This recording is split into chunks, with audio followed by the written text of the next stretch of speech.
ইসলামী আইন প্রতিষ্ঠিত হলে যাদের ক্ষতি হবে তাদের সম্পর্কে আল্লাহ পাক কোরআনে কারীম সূরা সফের ৮ নম্বর আয়াতে তিনি বলছেন, ইউরিদুনা লিইউতফিউ নূরাল্লাহি বিআফওয়াহিহিম ওয়াল্লাহু মুতিম্মু নূরিহি ওয়ালাউ কারিহাল কাফিরুন ওয়াল্লাযী আরসালা রাসূলাহু বিল হুদা ওয়া দীনিল হক লিইয়ুযহিরাহু আলাদ-দীনি কুল্লিহি ওয়ালাউ কারিহাল মুশরিকুন। যারা ইসলামী আইনকে ভয় করে তারা আল্লাহর নূরকে মুখের ফুৎকার দিয়া উড়িয়ে দিতে চায়, আর আল্লাহর সিদ্ধান্ত যে আল্লাহর নূরকে সম্পূর্ণরূপে বিস্তারিত ও প্রসারিত করবেন। কাফেরদের পক্ষে তা অসহ্যনীয় হোক না কেন, তিনি আল্লাহ রাব্বুল আলামিন তার রাসূলকে পাঠিয়েছেন সঠিক জীবন ব্যবস্থা ও সঠিক পথের সন্ধান সহকারে, যেন তিনি সমস্ত প্রকার বাতিল সমাজকে, সমস্ত বাতিলদের উপরে যেন ইসলামকে বিজয়ী করতে পারেন, মানুষের জীবনে শান্তি দিতে পারেন। যে অবস্থা সাধারণ মানুষের জীবনে শান্তি দিতে পারে না, পরাভূত করে, সেখানে আল্লাহর দেওয়া শান্তির জীবন ব্যবস্থা কায়েম করে দেন। আর মুশরিকদের পক্ষে সহ্য করা যতই কষ্টকর হোক না কেন, অর্থাৎ আল্লাহর দেওয়া সমাজ ব্যবস্থা সমাজে কায়েম হলেই ওই সব মুশরিক কায়েমি স্বার্থবাদীদের গাত্রদাহ হবেই, তাদের দৃষ্টিতে তারা বিরাট ক্ষতি হবে, তাদের দৃষ্টিতে ক্ষতি হবে।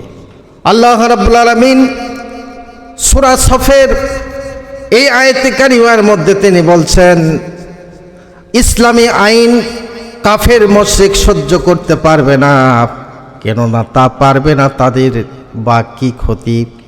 ইসলামী আইনে এসবই আমাদের স্পষ্ট করে জানার এবং লোকদের জানানোর দরকার। তাই ইসলামী আইনে কার ক্ষতি, কি ক্ষতি, আর কার কি লাভ, এই ব্যাখ্যাটুকু আল্লাহ পাক কোরআনে কারীম থেকে দিয়েছেন।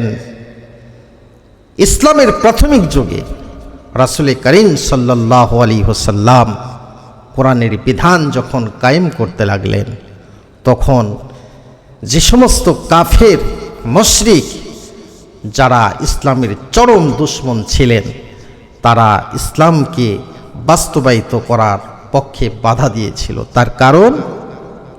তার কারণ হচ্ছে, ইসলাম যদি বিজয়ী হয়ে যায় তাহলে তাদের স্বার্থ উদ্ধার হবে না, তারা সুদ খেতে পারবে না, ঘুষ খেতে পারবে না, জিনা ব্যভিচার করতে পারবে না, লুণ্ঠন করতে পারবে না, পরের মাল জোর করে দখল করতে পারবে না, সমস্ত কাজগুলি বন্ধ হয়ে যাবে। বর্তমানেও একদল কায়েমি স্বার্থবাদী মুশরিক নাস্তিক মুরতাদ আমাদের দেশেও আছে, যারা কোরআনের আইন প্রতিষ্ঠিত করতে বাধা দেয়, যারা কোরআনী হুকুমত কায়েম করতে যায়, তাদের প্রতি অত্যাচার, নিপীড়ন, নির্যাতন, তাদেরকে শাস্তি দেওয়ার জন্য করে আয়নাঘর তৈরি করেছে। কতই না তাদের প্রতি শাস্তি, কতই না তাদের প্রতি কষ্ট দেওয়া হয়েছে। দীর্ঘ 15 বৎসর পর্যন্ত ইসলামের বিরুদ্ধে, আল্লাহ রসুলের বিরুদ্ধে তারা কতই না চেষ্টা করেছেন। কিসের জন্য এত চেষ্টা করেছেন?